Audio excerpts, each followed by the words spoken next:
अस्सलाम वालेकुम व्यूवर्स, क्या हाल है? ठीक ठाक है व्यूवर्स। आपने देखा कि हमने पहले दो पार्ट्स बना चुके हैं हम, जो कि पाकिस्तान से तुर्की तक का सफ़र था।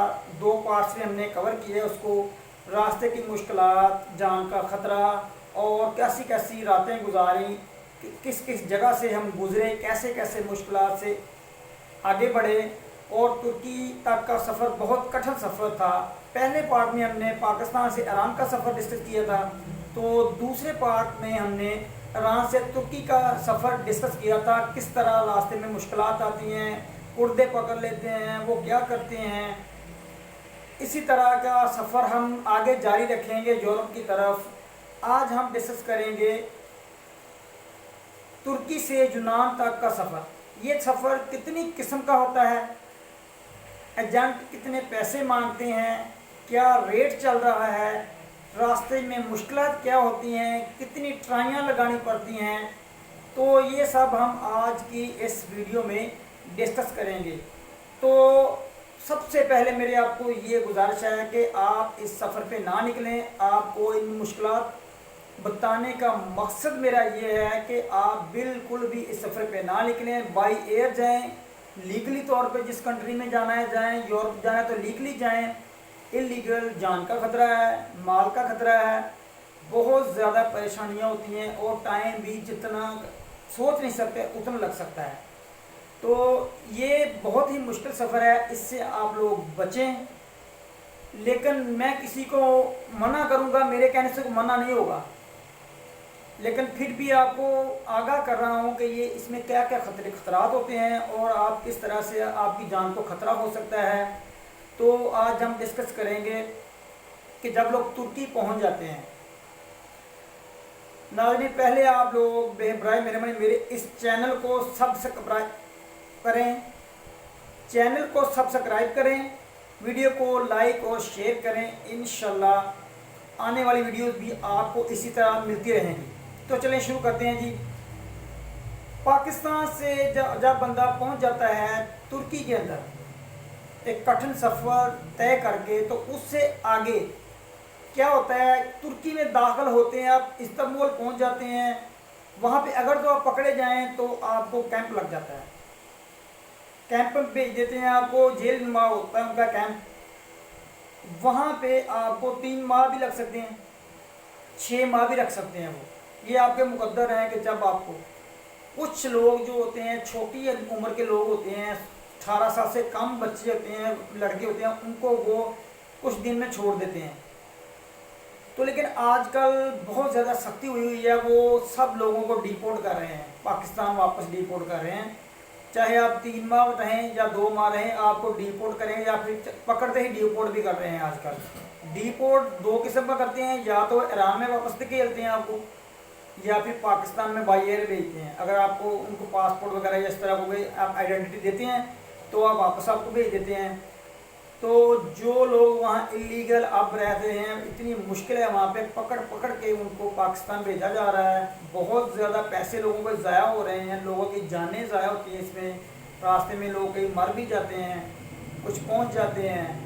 तो ये सिस्टम वहाँ पे जाके चलता है, कैंप लगता है, आपको 3 माह 6 माह काटेंगे। उसके बाद कोई पता नहीं कि आपको वहीं पे छोड़ दें, आपको कोई कार्ड वगैरह दे दें। लेकिन आजकल तो उन्होंने बिल्कुल ही बंद कर दिया, कार्ड वगैरह भी बंद कर दिए तुर्की में। जो आज के हालात में बता रहा हूँ, जुलाई 2022 को मैं ये वीडियो बना रहा हूँ, आज के हालात बता रहा हूँ आपको कि आजकल बहुत ज़्यादा सख्ती है, जिसकी वजह से तुर्की ही पहुँचना बहुत मुश्किल हो गया है। पहली बात तो यह है, पहले लोग तुर्की पहुंच जाते थे, लेकिन अभी तुर्की पहुंचना बहुत मुश्किल हो गया है।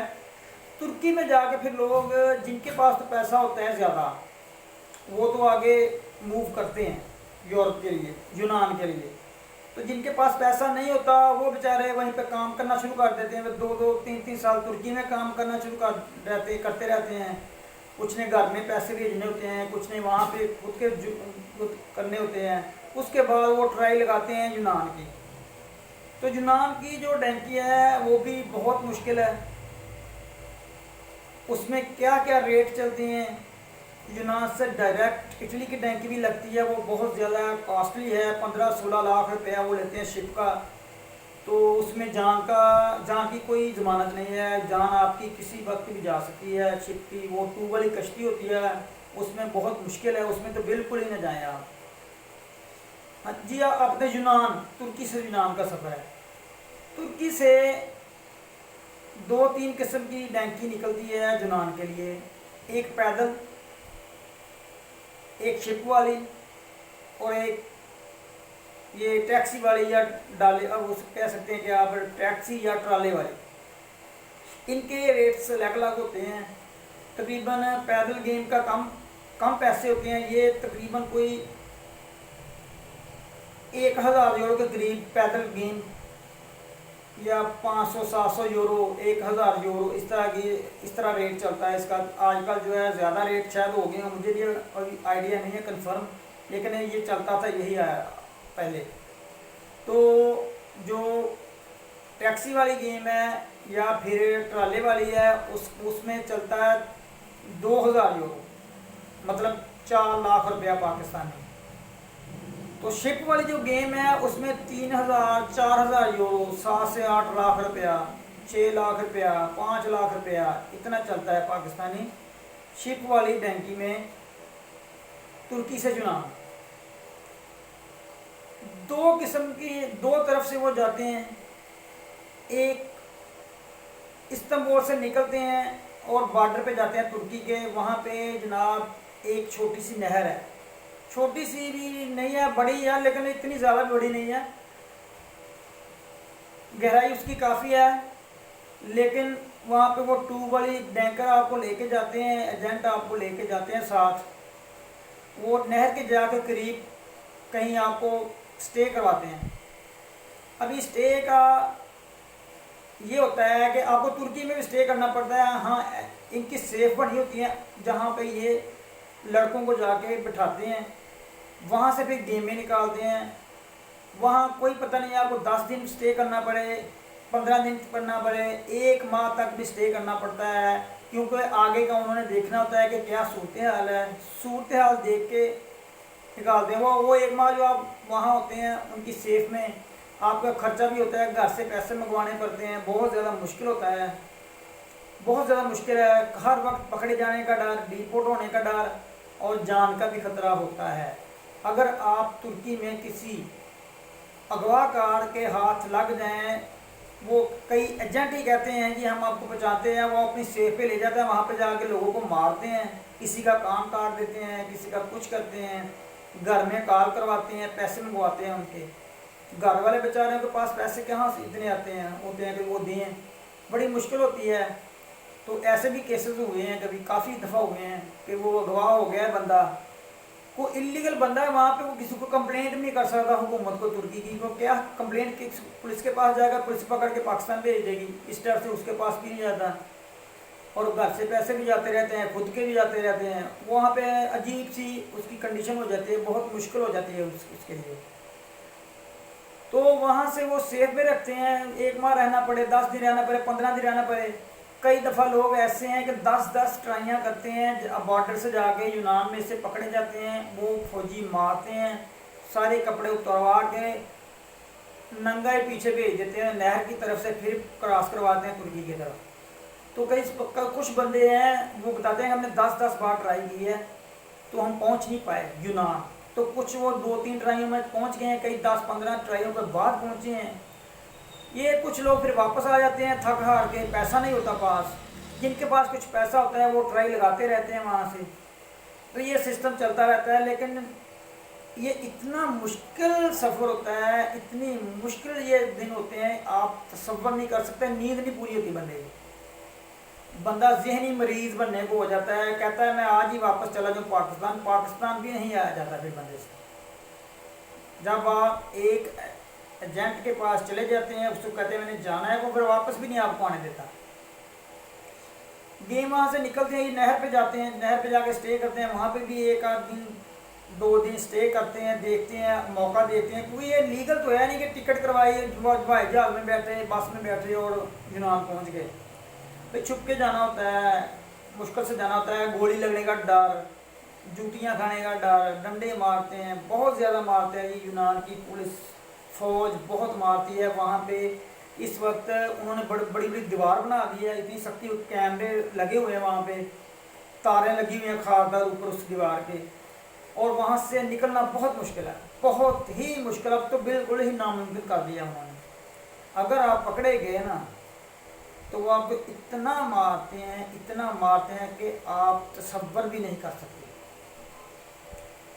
जर्मनी की फ़ौज वहाँ पे लगाई हुई है उन्होंने। अब पहले सिर्फ यूनान की फ़ौज वगैरह थी, पुलिस थी, तो इतना मसला नहीं था, लोग क्रॉस कर जाते थे, आगे पकड़े जाते थे, जाकर सलोनिकी में पकड़े जाते थे या पहले पकड़े जाते थे। ग्रीक्स के लोग जो हैं वो टेलीफोन कर देते हैं आपको देख के कि ये तुर्की से आए हुए हैं लोग, इनको पकड़ लें। वो उसी वक्त उनकी आती है पुलिस, आपको पकड़ लेती है। इन्होंने कोई ना ग्रीस में मेरे ख्याल में कहते हैं कि इनाम रखा हुआ है, जो कॉलर होता है ना, कॉल करता है उसको इनाम होता है। जैसे हमारे पाकिस्तान इश्तिहारी को पकड़ने का नहीं इनाम होता, 10 लाख इनाम रख दिया। हम भी वहाँ पे मोस्ट वांटेड होते हैं, हमारे ऊपर 10-10 लाख का इनाम रखा होता है जी, ये इस ग्रुप को पकड़वाएं, और एक बंदे के फी बंदे के हिसाब से पैसे देते हैं वो। मेरे ख्याल में मुझे बताया था किसी बंदे ने कि 500 यूरो नाम देते हैं, पाकिस्तानी 1 लाख रुपया बनता है, फी बंदे का कह रहा था 500 यूरो।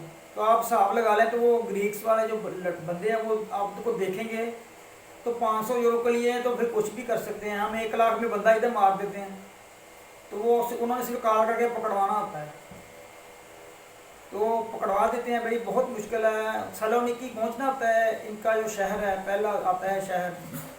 पैदल गेम में तकरीबन 3 दिन में पहुंचती है वहाँ पे, 4 दिन में, 4 दिन सुबह शाम चलना होता है। और जो ट्राली वगैरह वाली गेम है वो 2 दिन में पहुंचती है। तो इनका आपको मैंने रेट भी बता दिया है कि क्या रेट इनका होता है। लेकिन आप खुदारा इस सफ़र में ना जाएं, आप बाई एयर जाएं। मेरा मकसद आपको ये कहने का है कि ये जानलेवा सफ़र है, इससे आप गुरेज करें और इससे बास रहें तो अच्छी बात है। नहर से जी अब 1-2 दिन नहर पे स्टे करते हैं। जब आपका वो कहते हैं ना कि घात लगा के बैठे रहते हैं, देखते हैं कि कोई नहीं है, फिर एक कश्ती होती है छोटी सी ट्यूब वाली, उसमें हवा भरते हैं टैंकर, आपको उसमें बिठा के नहर क्रॉस करवाते हैं। कुछ लोग तो नहर क्रॉस करते ही पकड़े जाते हैं, बहुत मार पड़ती है। कुछ थोड़ा सा आगे जाके रास्ते में पकड़े जाते हैं। तो ये इस तरह को छुपन छुपाई का खेल चलता रहता है। तो अभी आपको बता रहा था कि पहले तो सिर्फ यूनान की पुलिस और फौज थी, तो अब उन्होंने वहाँ पे जर्मनी और यूरोपीय कुछ ममालिक की अफवाज पुलिस को भी वहाँ पे लगा दिया है ड्यूटी पे। तो अभी बहुत ज़्यादा मुश्किल हो गया, इसलिए आप उधर जाएं ना। पकड़े जाते हैं ज़्यादातर लोग, पकड़े जाते 10 में से 1 बंदा निकल जाए तो निकल जाए, जिसके मुकद्दर हैं। जब निकल जाता है वो सलोनिकी जाके पकड़ा जाता है। अभी सलोनिकी में भी आजकल इतनी सख्ती है कि आप सोच भी नहीं सकते। पहले क्या होता था कि जो बंदा यूनान पहुंचता था उसको पकड़ के कैंप में रखते थे, कैंप से फिर छोड़ देते थे। बंदा वहाँ काम करने को, उनको कागज़ वगैरह दे देते थे काम करने का, वहाँ रहने का, स्टे का।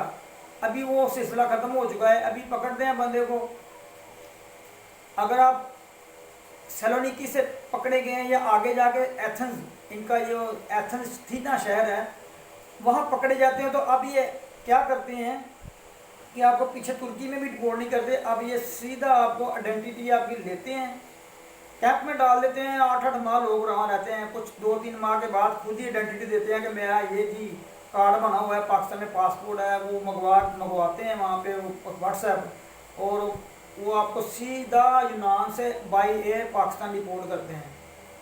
ठप्पा लगा देते हैं आपके आप पासपोर्ट के ऊपर, फिर आप यूनान में दाखिल नहीं हो सकते, बाद में जा नहीं सकते।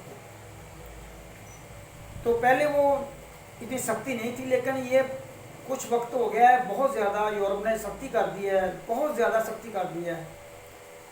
तो अभी वो डिपोर्ट करते हैं। अगर आप सलोनिकी से पहले पकड़े गए हैं रास्ते में, तो आपको वो पीछे तुर्की में डिपोर्ट करेंगे। लेकिन मार से हो जाता है, सब कुछ छीन लेते हैं, आपका पैसे, कपड़े, मोबाइल, सिर्फ आपकी चड्डी होती है, चड्डी, उसमें आप आते हैं तुर्की में। तो देखें आप कितना कि भयानक सफ़र होता है। इसलिए आप इधर ना जाएं, आप बाई एयर जाएं, बाई एयर जाएं, अच्छे तरीके से जाएं। आप वीज़े लगते हैं, इटली का भी, ऑस्ट्रेलिया का भी, यूरोपियन कंट्री के वीज़े भी लगते हैं, तो उसमें अगर ट्राई करें आप। तो ये तो हो गया कि वो पैदल गेम और ट्राली वाली गेम ज़्यादातर पकड़ी जाती हैं। शिप वाली गेम भी बहुत ही कठिन है, पैसे बहुत ज़्यादा, 6-7 लाख 8 लाख रुपया यूनान का ले रहे हैं तुर्की से, तो वो भी ज़्यादातर पकड़े जाते हैं, बहुत मुश्किल है वो भी। अभी तो यूनान वाले आपको मैंने बताया है कि बहुत ज़्यादा सख्ती हुई है, सीधा पाकिस्तान रिपोर्ट कर रहे हैं। तो पहले तो वो तुर्की में भी रिपोर्ट नहीं करते थे, रख लेते थे बंदे को, कुछ माह रखते थे कैंप में, उसके बाद उसको कागज़ देते थे, ठीक है बंदा 1-2 माह के बाद काम करना शुरू कर देता था वहाँ पे। तो इलीगल या कागज़ के साथ वो स्टे बढ़ाते रहते थे और रहता था, लेकिन अभी नहीं है। अभी तो इलीगल होता है बंदा, कागज़ बिल्कुल नहीं देते यूनान वाले, पेपर भी आपको 10-10 साल नहीं देते, 15-15 साल से लोग वहाँ काम कर रहे हैं, किसी को पेपर नहीं मिल रहे, तो बहुत मुश्किल है। हाँ, अगर आप किसी तरह इटली में पहुँच जाएँ, वहाँ जाके आप पे मुकद्दर हैं, आपको 5-4-6 साल में पेपर मिल जाएँ तो वो मिल सकते हैं, लेकिन यहाँ पे चांसेस बिल्कुल नहीं है यूनान में। तो ये जो शिप वाली गेम है और पैदल और ट्राली वाली गेम होती है, तो बहुत मुश्किल होती है ये वाली गेम भी। अगर आप पकड़े जाते हैं, आपको तुर्की में दोबारा फेंकते हैं, तुर्की में फिर वही मसला है, मुझे को और ना पकड़ ले, वो गवाह का ना पकड़ ले, बंदे को यही डर रहता है। पुलिस पकड़ेगी तो वो फिर आपको कैंप में ले जाएगी, या पाकिस्तान रिपोर्ट कर देगी, या फिर तुर्की से ईरान में वापस रिपोर्ट करती है। तो आपको पता है तुर्की से ईरान में आते हैं तो वो खज्जर खराबी डबल हो जाती है। ईरान वाले तो फिर अल्लाह ही हाफिज़ है, वहाँ पे तो आप इलीगल बंदे का कोई खाता ही नहीं है ना, फिर वो लूटते हैं आपको ऐसे जैसे गिद्धे आपके मांस को नहीं लूटती, ऐसे लूटते हैं वो लोग। तो इसलिए आपसे यही इल्तमास है कि आप बाई एयर जाएँ।